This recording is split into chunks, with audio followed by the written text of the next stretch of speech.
ये उस चार्ट पे जरूरत होती है सही सपोर्ट एंड रेजिस्टेंस मार्क करने की, ताकि हमें यह पता चल सके कि चार्ट में कहां पे प्राइस जाके रुक सकता है, कहां से प्राइस मुड़ सकता है एंड किस प्राइस के बाद एक अच्छा मोमेंटम, एक अच्छा मूव हमें देखने को मिलेगा। तो सिंपली सपोर्ट रेजिस्टेंस हमारे लिए गाइड की तरह से होते हैं चार्ट की दुनिया में। हम अगर गलत गाइड चुन लेते हैं जिनकी एक्यूरेसी उतनी अच्छी नहीं है तो फिर हम सही रास्ते पे नहीं जा पाएंगे। कई सारी ट्रेड्स में तो हमें अननेसेसरी लॉसेस इसी वजह से हो जाते हैं क्योंकि हमारे सपोर्ट रेजिस्टेंस ही सही से मार्क नहीं है। एक बार को हो सकता है कि कोई trader chart patterns, trend line, indicator और टूल्स वगैरह की हेल्प ना ले। सपोर्ट रेजिस्टेंस ऐसे हो जाते हैं जिसको हर ट्रेडर कहीं ना कहीं पे कंसिडर करता ही है। स्वागत है आपका एक और वीकेंड स्पेशल लर्निंग वीडियो में, जहां पे हम सही तरीका समझने वाले हैं सपोर्ट एंड रेजिस्टेंस को मार्क करने का। ऑलमोस्ट हर दिन एनालिसिस में आप लोग यही कमेंट कर रहे थे कि मैं पर्सनली किस तरह से इतने परफेक्ट लेवल्स को मार्क करता हूं, उसके पीछे की क्या साइकोलॉजी रहती है, क्या मेरा माइंडसेट रहता है, वो मैं आप लोगों के साथ शेयर करूं। इसलिए आप लोगों की डिमांड पे ही ये वीडियो बनाई जा रही है। सपोर्ट एंड रेजिस्टेंस को लेकर सालों के अपने एक्सपीरियंस से आपको कुछ ऐसी बातें शेयर करूंगा जो ना तो आपको किसी किताब में देखने को मिलेगी, ना ही किसी वीडियो में देखने को मिलेगी, एंड अगर मिलती भी है तो proper simple and systematic language में देखने को नहीं मिलेगी। मैंने अपने सालों दिए हैं इन बातों के एक्सपीरियंस के लिए, जो आपको कुछ ही मिनट्स की वीडियो से मिल रहा है। इसीलिए ध्यान से कंप्लीट वीडियो को देखें एंड पूरी बात को समझने की कोशिश करें। चलिए सीधा शुरू करते हैं।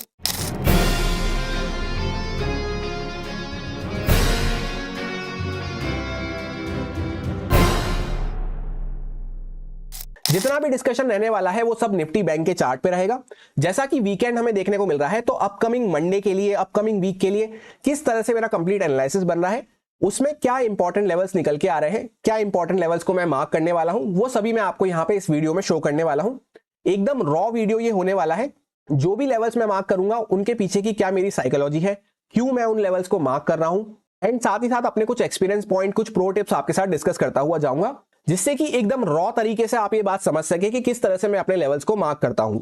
सबसे पहले जिन दो लेवल्स को मैं मार्क करने वाला हूं वो ये दोनों लेवल्स होने वाले हैं। कहां से निकाले गए हैं ये लेवल्स? तो लास्ट टू लास्ट वीक जो हमारी कैंडल लगी हुई थी, वीकली कैंडल, उसका हाई और लो को मैंने मार्क किया है। ऐसा क्यों है? क्योंकि इस वीक हमें प्रॉपर एक इनसाइड कैंडल देखने को मिल रही है। यानी कि लास्ट टू लास्ट वीक की जो ये कैंडल थी जिसका हाई लो मैंने मार्क किया है, वो इतनी पावरफुल कैंडल थी कि इस वीक की जो कैंडल बनी है, पूरा इस वीक का जो मोमेंटम हुआ है, ना उसके हाई के ऊपर जा पाया, ना उसके लो के नीचे जा पाया। तो अब जो अपकमिंग वीक आने वाला है उसमें हाई चांसेस हो जाते हैं कि अगर मार्केट इस लेवल को क्रॉस करेगा, अपर साइड पे इसका ब्रेकआउट करेगा या लोअर साइड पे इसका ब्रेकडाउन करेगा, तो इसके ऊपर या इसके नीचे एक अच्छा मोमेंटम हमें देखने को मिल सकता है। उसके बाद हम आ चुके हैं वनडे टाइम फ्रेम पे। यहां पे आपको देखने को मिलेगा उन दोनों लेवल्स के बीच में ही मार्केट पूरा यहां पे कंसोलिडेट कर रहा है, जिनको हमने वीकली टाइम फ्रेम पे मार्क किया। और कौन से लेवल्स यहां पे इंपॉर्टेंट निकल के आते हैं? तो यहां पे एक प्रॉपर इस टाइप से एक जोन हमें देखने को मिल रहा है, जहां पे आप देखेंगे तो मार्केट पहले भी फंस रहा है, 2-3 बार यहां पे पहले फंस चुका। इसका ही ब्रेकआउट करके हम ऊपर गए थे, वापस से ब्रेकआउट फेल करके जब उसके नीचे निकले तो एक अच्छा मोमेंटम देखने को मिला। अभी भी मार्केट एग्जैक्टली 2 दिन से उसी के आसपास रेजिस्टेंस फेस कर रहा है, यानी कि इस जोन के ऊपर हमें क्लोजिंग देखने को नहीं मिल पा रही है। फिलहाल के लिए हम इसको एज अ जोन कंसिडर करते हुए यहां पे मार्क कर लेते हैं, जिसके ऊपर हमें नेक्स्ट वीक यहां पे वॉच रखना है। उसके बाद अगर आप ध्यान से देखेंगे तो नेक्स्ट इंपॉर्टेंट लेवल हमारे लिए यहां पे एक जोन हो सकता है हमारे लिए पूरा। ऐसा क्यों है? क्योंकि पहले की कैंडल का यहां पे लो लगा हुआ है, ये जो बड़ी सी रेड कैंडल लगी ये भी यहीं पे आके रुकी। हैमर कैंडल का जो हाई हमें देखने को मिल रहा है वो भी यही देखने को मिल रहा है। इस वाली कैंडल का जो लो है बॉडी का, वो भी हमें यही देखने को मिल रहा है। और इनफैक्ट जो आज की जो फ्राइडे की कैंडल है उसका भी लो हमें इसी जोन के आसपास देखने को मिल रहा है। तो इसको भी सबसे पहले हमें एज अ जोन मार्क करना जरूरी हो जाता है कि हाँ, यहाँ पे इस एरिया के प्राइस पे हमें यहाँ पे गौर रखना है। अब इतने अभी तक के डिस्कशन से आपको एक प्रो टिप यहाँ पे ये समझ में आ गई होगी कि जितना बार बार एक प्राइस पे चार्ट हिट कर रहा है, कैंडल का या तो हाई हो या कैंडल का लो हो, कैंडल की बॉडी का हाई हो, बॉडी का लो हो, यानी सिंपली ओपन, हाई, लो और क्लोज प्राइस जो रहती है वो हमारे लिए बहुत ज्यादा इंपॉर्टेंट हो जाती है, स्पेशली 1 वीक और 1 डे टाइम फ्रेम पे जब हम बात कर रहे हैं। और जितनी बार वो हिट हुआ रहेगा उतना ही उसकी इंपॉर्टेंस बढ़ जाती है। ऐसा क्यों है? क्योंकि जो बार बार लेवल हिट हो रहा है, जैसे ये जोन है पूरा, ये बार बार हिट हो रहा है, तो सिंपल सी बात है जितनी बार ये हिट होता जाएगा उतना ही ये वीक होता हुआ जाएगा। अब वीक होता हुआ जा रहा है तो इसकी इंपॉर्टेंस ये हो जाती है कि जब भी चार्ट इसके ऊपर क्लोजिंग वगैरह देगा तो हमें अपसाइड का एक अच्छा मूव देखने को मिल सकता है, क्योंकि जो क्लोजिंग टू क्लोजिंग बेसिस पे डेली टाइम फ्रेम पे इसके ऊपर अपने स्टॉप लॉस डाल के बैठे हैं, उनके सबके स्टॉप लॉस वहां पे कटना चालू हो जाएंगे। ऐसा ही यहाँ पे डाउन साइड पे हमें देखने को मिलेगा। इस कैंडल का भी हाई हमें यही देखने को मिल रहा है, यहाँ पे बॉडी, यहाँ पे बॉडी, यहाँ पे हैमर कैंडल का हाई। तो इस तरह से ये पूरा एक जोन हमारे लिए इंपॉर्टेंट हो जाता है। इसी के साथ एक प्रो टिप आप ये नोट डाउन कर सकते हैं कि जितना बड़ा टाइम फ्रेम रहेगा उसमें कैंडल्स का नॉइज उतना ही कम रहता है, तो उसके लेवल्स जो रहते हैं उतने ही ज्यादा एक्यूरेट रहते हैं, उतने ही ज्यादा प्रिसाइज रहते हैं। यानी उनकी एक्यूरेसी सिंपली काफी ज्यादा हो जाती है जितने बड़े टाइम फ्रेम के जो लेवल्स रहते हैं। तो जितना हो सके बड़े टाइम फ्रेम पे लेवल्स को मार्क कर लो, फिर उसी को हम चल के लोअर टाइम फ्रेम पे थोड़ा सा एडजस्ट कर लेते हैं। ये बहुत ही इंपॉर्टेंट प्रो टिप है। ध्यान से अगर आप पूरी वीडियो को देखते हैं, पूरी बातों को समझते हैं, तो जो भी आप टाइम इस वीडियो में दे रहे हैं वो टाइम आपका वेस्ट नहीं हो रहा, कहीं ना कहीं आप अपना टाइम इन्वेस्ट कर रहे हैं एक अच्छा एक्सपीरियंस गेन करने में, अच्छी लर्निंग्स को गेन करने में, अच्छी नॉलेज को गेन करने में। तो जो भी टाइम को हम इन्वेस्ट करते हैं वो कभी भी वेस्ट नहीं होता है। इस बात को अच्छे से समझ लें और पूरी बातों को ध्यान से सुनते हुए चलें। कुछ भी अगर आप मिस करते हैं तो ये लर्निंग्स आपके पास वापस लौट के आने वाली नहीं है। अब हम लोग आ चुके हैं 1 आवर टाइम फ्रेम पे। जो जोन और लेवल हमने मार्क कर रखे हैं उन्हीं को हम यहाँ पे थोड़ा सा एडजस्ट कर लेंगे, स्मूथ कर लेंगे। अगर हमें जरूरत है तो, जरूरत नहीं है तो कोई भी छेड़छाड़ करने की जरूरत नहीं है। और उसके अलावा कोई इंपॉर्टेंट लेवल्स वगैरह है तो उनको हम मार्क कर लेंगे। जैसा कि आप चेकआउट कर सकते हैं ब्रॉड लेवल्स को, यहाँ पे ब्रॉड जोन्स वगैरह को मार्क करने की इंपॉर्टेंस क्या रहती है। मार्केट एक्जैक्टली उसी लेवल पे पूरा कंसोलिडेशन फेस करता रहा, यहाँ पे भी पूरा कंसोलिडेशन फेस करता रहा। जैसे ही उसके ऊपर निकला तो एक्जैक्टली वहीं तक का हमें मूव देखने को मिला जिस जोन को हम पूरा यहाँ पे मार्क करके आए हैं, जो पहले भी अच्छे से रेजिस्टेंस फेस कर रहा था। और आज का चार्ट भी अगर आप देखेंगे तो ओपन यहीं पे हुआ, इसके ऊपर क्लोजिंग नहीं मिल पाई अच्छी, वापस से नीचे आया, उसी जोन के आसपास हिट करा और वापस से ऊपर जाके उसी जोन के आसपास रेजिस्टेंस ले रहा है। अब उसके अलावा एक इंपॉर्टेंट लेवल मेरे को यहां पे देखने को मिल रहा है जो कई बार यहां पे मल्टीपल टाइम टच हो चुका है। आज भी डॉट उसी पे टच करके मार्केट यहां पे रिवर्सल दिया था। तो इस लेवल की भी काफी ज्यादा इंपॉर्टेंस हो जाती है कि इसके ऊपर काफी लोगों के यहां पे स्टॉप लॉस आ चुके होंगे, जो कि निकल के आता है 48,380 के आसपास। हमेशा इस पॉइंट को ध्यान रखना है कि जो भी लेवल हम मार्क करेंगे जरूरी नहीं मार्केट उस पर डॉट टच करके ही वहां से रिटर्न करे या डॉट टच करके ही उस पर सपोर्ट ले या रेजिस्टेंस ले। बस सिर्फ इतना हमें समझ में आ गया कि यहाँ पे ये प्राइस पूरा क्रूशियल प्राइस है, इसके आसपास जब भी चार्ट आता है तो कुछ ना कुछ एक्टिविटी करता है।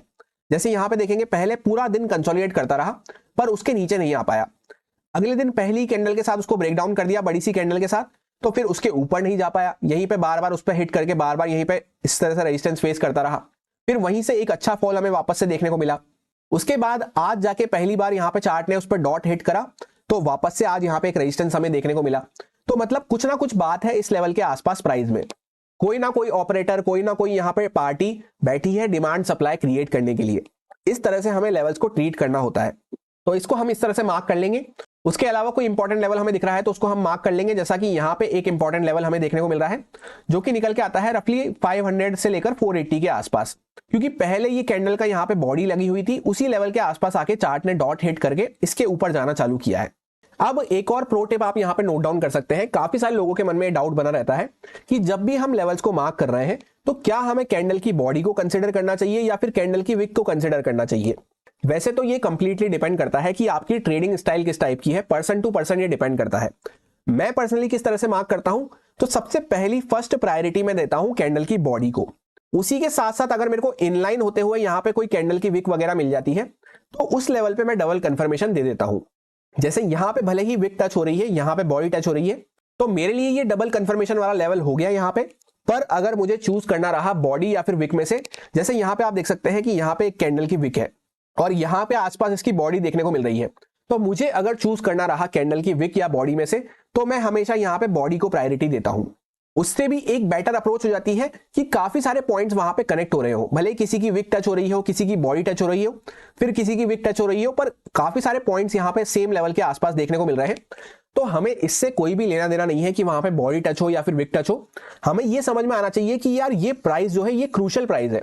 जैसे यहां पे समझ में आ रहा है कि ये जो प्राइस है ये क्रूशियल प्राइस है, कुछ ना कुछ हर बार यहां पे इसके आसपास जब भी आता है चार्ट तो कुछ ना कुछ हरकत करता है। तो एक पत्थर जैसा माइंडसेट बना के हम नहीं चल सकते कि हमें तो विक ही कंसीडर करनी है या हमें तो बॉडी ही कंसीडर करनी है।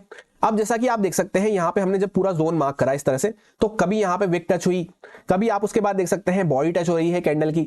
आज अगर आप देखेंगे यहाँ पे एंड में तो कैंडल की विक हायर साइड पे टच हुई और बॉडी लोअर साइड पे टच हुई, उसके अगली कैंडल की बॉडी यहाँ पे टच हो रही है। तो सिंपली बॉडी टच हो या फिर विक टच हो उससे हमें कोई भी मतलब नहीं है। ये समझ में आना चाहिए कि बस ये एक क्रूशियल प्राइस है पूरा। अगर अच्छा खासा यहाँ पे रेंज टाइप देखने को मिल रही है तो जोन की तरह से हम उसको मार्क कर लेंगे। जैसे 60-70 पॉइंट की यहाँ पे रेंज है या 100-150 पॉइंट की पूरी रेंज देखने को मिल रही है तो उसको हम एज अ यहाँ पे जोन मार्क कर सकते हैं। और इसको भी आप as a pro tip consider कर सकते हैं। अगर आप ट्रेडिंग में नए हैं, ट्रेडिंग में बिगिनर हैं, तो पहले सही जोन मार्क करने से शुरुआत करें। अगर आपको प्राइस का एक सही जोन मार्क करने आ गया, एक्यूरेट लेवल्स वगैरह को छोड़े, पहले जोन मार्क करना देखें कि हाँ यार ये पूरा यहाँ पे इसके आसपास जब भी चार्ट आता है तो कुछ ना कुछ हरकत करता है। इतना जब आपको समझ में आ गया तो अपने आप धीरे धीरे करते हुए